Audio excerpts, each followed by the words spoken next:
ग्वालियर किला के बारे में कथन पर विचार। यह 2 किलोमीटर से अधिक लंबाई में एक पहाड़ी की चोटी पर फैला हुआ है। बिल्कुल सही। इसके दक्षिणी मार्ग में जैन तीर्थंकरों को जटिल नक्काशीदार शैलक तीर्थ मंदिर है। ये भी सही है। किले के भीतर चतुर्भुज मंदिर वैष्णव तीर्थ स्थल का एक उदाहरण है। किले के भीतर चतुर्भुज मंदिर वैष्णव तीर्थ स्थल का एक उदाहरण है। ये भी सही है।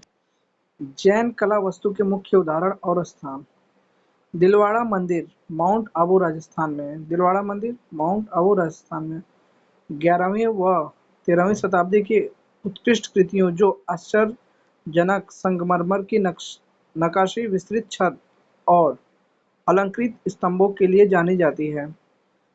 रणकपुर जैन मंदिर राजस्थान में। रणकपुर जैन मंदिर कहाँ पे है? राजस्थान में। कुमतेश्वर प्रतिमा श्रवणबेलगोला कर्नाटक में। पालिताना और गिरनार गुजरात में। पालिताना और गिरनार कहाँ पे? गुजरात में। पहाड़ी की चोटी पर स्थित मंदिर परिसर है जिन्हें पवित्र तीर्थ शहर माना जाता है। खंडगिरी और उदयगिरी गुफाएं उड़ीसा में। खंडगिरी और उदयगिरी गुफाएं उड़ीसा में। जैन भिक्षुओं द्वारा उपयोग की जाने वाली प्रारंभिक शैल उत्कीर्ण गुफाएं जिनमें साधारण प्रवेश द्वार और नक्काशीदार स्तंभ हैं।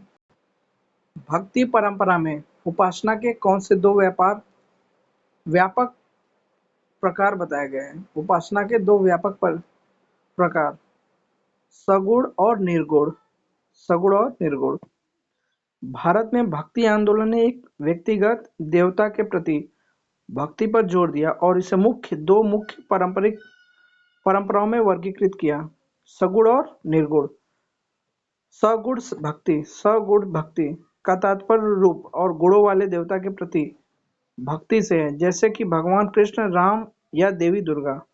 निर्गुण भक्ति एक निराकार, अनंत और अमूर्त दिव्य वास्तविकता की पूजा पर केंद्रित है, जो अक्सर परम सत्य या ब्रह्मा जैसी अवधारणा से जुड़ी है। निर्गुण भक्ति।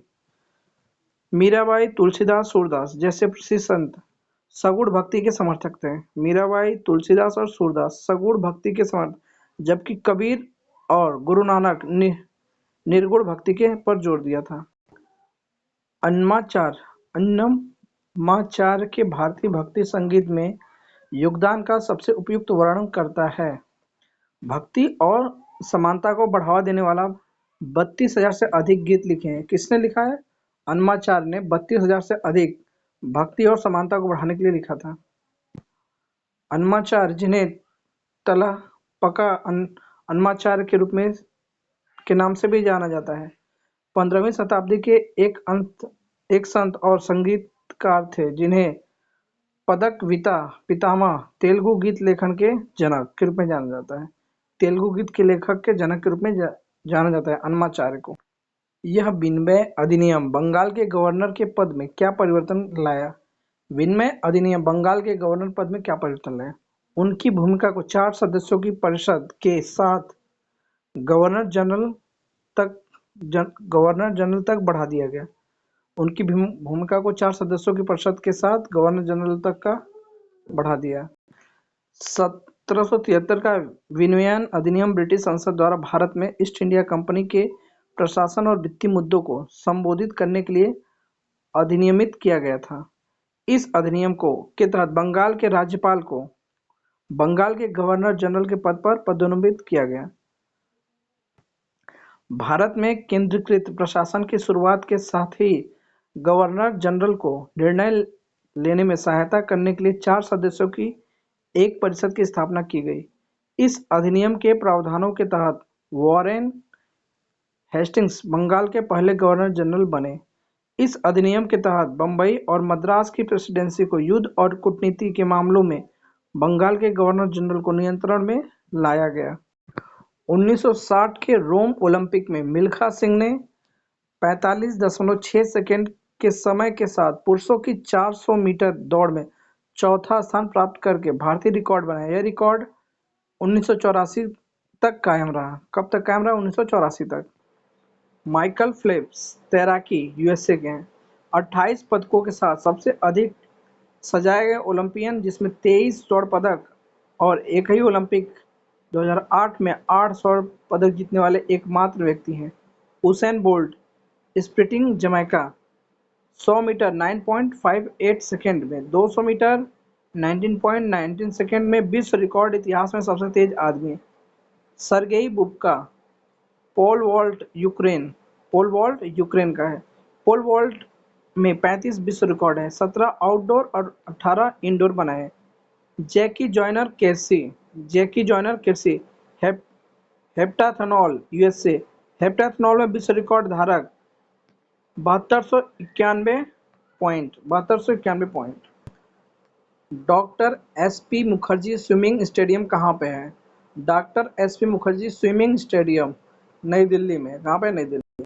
ईडन गार्डन्स कोलकाता में है। भारत का सबसे पुराने और प्रतिष्ठित क्रिकेट मैदानों में से एक है, जिसे भारतीय क्रिकेट का मक्का ईडन गार्डन्स को भारतीय क्रिकेट का मक्का के रूप में जाना जाता है। वानखेड़े स्टेडियम मुंबई में मुंबई इंडियंस आईपीएल और भारत का घर 2011 क्रिकेट विश्व कप पर फाइनल की मेजबानी की।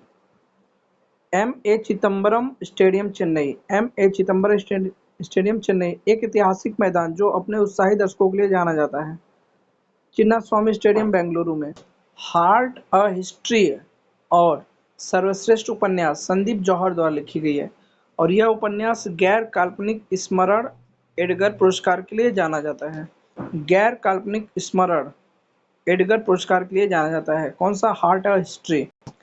किस प्रकार के भूवैज्ञानिक संरचना में गॉर्ज सबसे अधिक विकसित होते हैं? कठोर चट्टानें। कहाँ पे? कठोर चट्टानों में गॉर्ज सबसे अधिक विकसित होते हैं। गॉर्ज गहरी घाटियां होती हैं जिनकी दीवारें खड़ी लगभग ऊर्ध्वाधर होती है, जो आमतौर पर भूवैज्ञानिक समय में नदियों की कटाव की क्रिया द्वारा बनती हैं। वे सबसे अधिक कठोर चट्टानों संरचनाओं में विकसित होते हैं क्योंकि ये चट्टानें नरम सामग्री की तुलना में कटाव का बेहतर प्रतिरोध करती हैं, जिसमें नदी के चौड़ी घाटियों के बजाय गहरी संकीर्ण घाटियों को काटने की अनुमति मिलती है।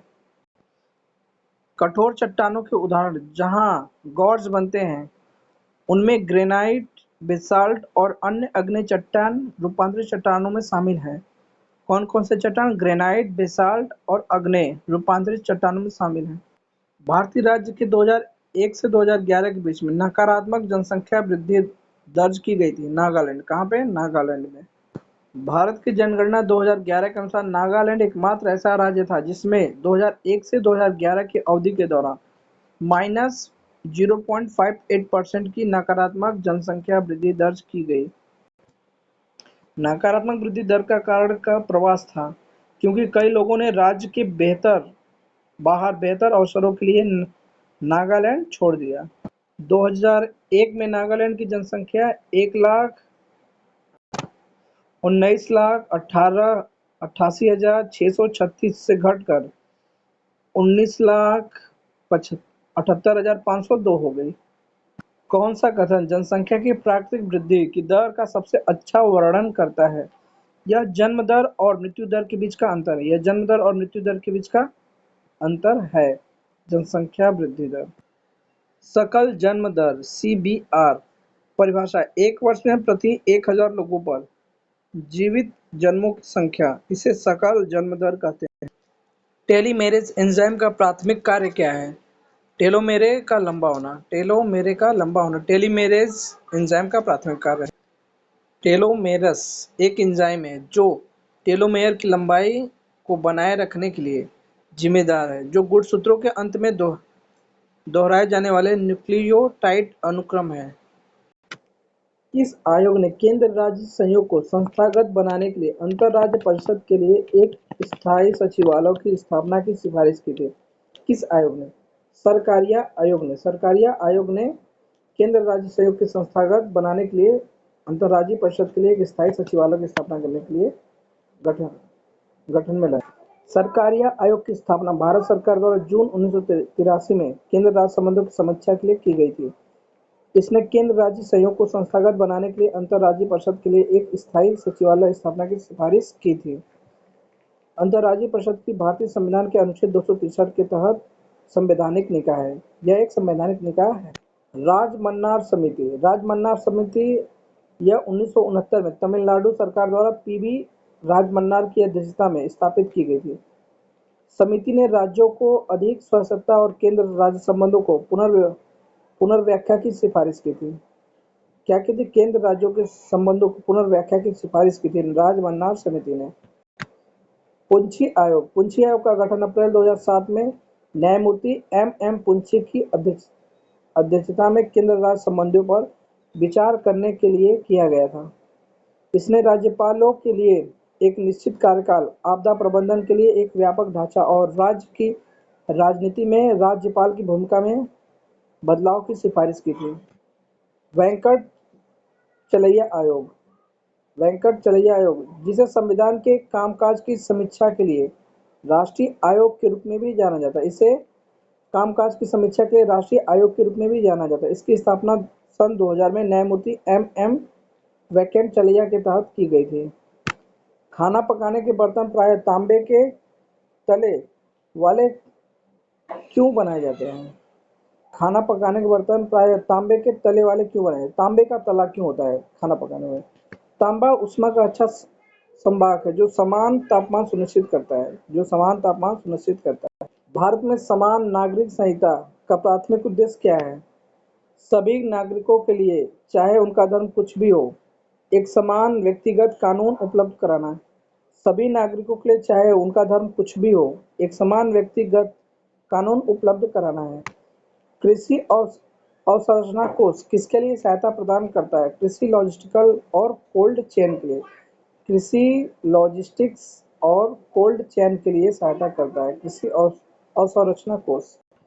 कृषि अवसंरचना कोष भारत सरकार द्वारा 2020 में देश भर कृषि अवसंरचना को मजबूत करने के लिए शुरू की गई एक वित्त पोषण सुविधा है। ये कैसी सुविधा? वित्त पोषण सुविधा। भारतीय औद्योगिक भूमि बैंक जीआईएस आधारित जानकारी प्रदान करता है। जीआईएस आधारित जानकारी प्रदान करता है कौन सा बैंक? भारत औद्योगिक भूमि बैंक भारतीय वस्त्र उद्योग की अनूठी विशेषता को सही ढंग से उजागर करता है। क्या ये संपूर्ण मूल्य श्रृंखला में आत्मनिर्भर है? वस्त्र उद्योग की अनूठी विशेषता क्या है? कि यह संपूर्ण मूल्य श्रृंखला में आत्मनिर्भर है।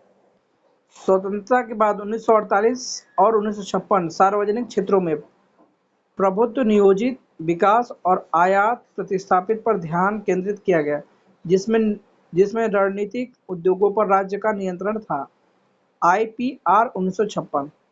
1991 में नई औद्योगिक नीति एलपीजी सुधार। राष्ट्रीय विनिर्माण नीति 2011 में आई। Make in India 2014। वर्तमान फोकस 2020 के बाद। कौन सा अनुच्छेद राष्ट्रपति को अंतर्राज्यीय परिषद स्थापित करने का अधिकार देता है? राष्ट्रपति को अंतर्राज्यीय परिषद स्थापित करने का अधिकार देता है अनुच्छेद 263। कौन सा अनुच्छेद? अनुच्छेद 263। अंतर्राज्यीय परिषद राज्यों और भारत संघ के बीच समन्वयन और सहयोग को बढ़ावा देती है, जिससे सुचारू शासन सुनिश्चित होता है और अंतर्राज्यीय विवादों का समाधान होता है। अनुच्छेद 312 अखिल भारतीय सेवाओं जैसे भारतीय प्रशासनिक सेवा और भारतीय पुलिस सेवा के निर्माण का प्रावधान करता है। अनुच्छेद 262 संसद को अंतर्राज्यीय नदियों या नदी घाटियों से संबंधित विवादों को निर्णय लेने की शक्ति प्रदान करता है। 262 नदी घाटियों से संबंधित विवादों को निर्णय लेने की शक्ति संसद को। वायुमंडल परतों के संबंध में इन कथनों का मूल्यांकन कीजिए। अधिकांश मौसम घटनाएं समताप मंडल में होती है? नहीं, क्षोभ मंडल में होती है। ओजोन परत मुख्यतः क्षोभ मंडल में पाई जाती है? नहीं, ओजोन परत समताप मंडल में पाई जाती है। क्षोभ मंडल यह सबसे निचली वायुमंडल परत है और इसमें वायुमंडल के द्रव्यमान का लगभग 75% लगभग सभी जलवाष्प होते हैं। बादल निर्माण, वर्षा, तूफान, हवाएं जैसी मौसमी घटनाएं इसी परत में होती है। पृथ्वी के ऊष्मा विकरणी के कारण इस परत में ऊंचाई के साथ तापमान घटता है। समताप मंडल यह क्षोभ मंडल के ऊपर स्थित है और पृथ्वी की सतह से लगभग 15 किलोमीटर से 50 किलोमीटर तक फैला है।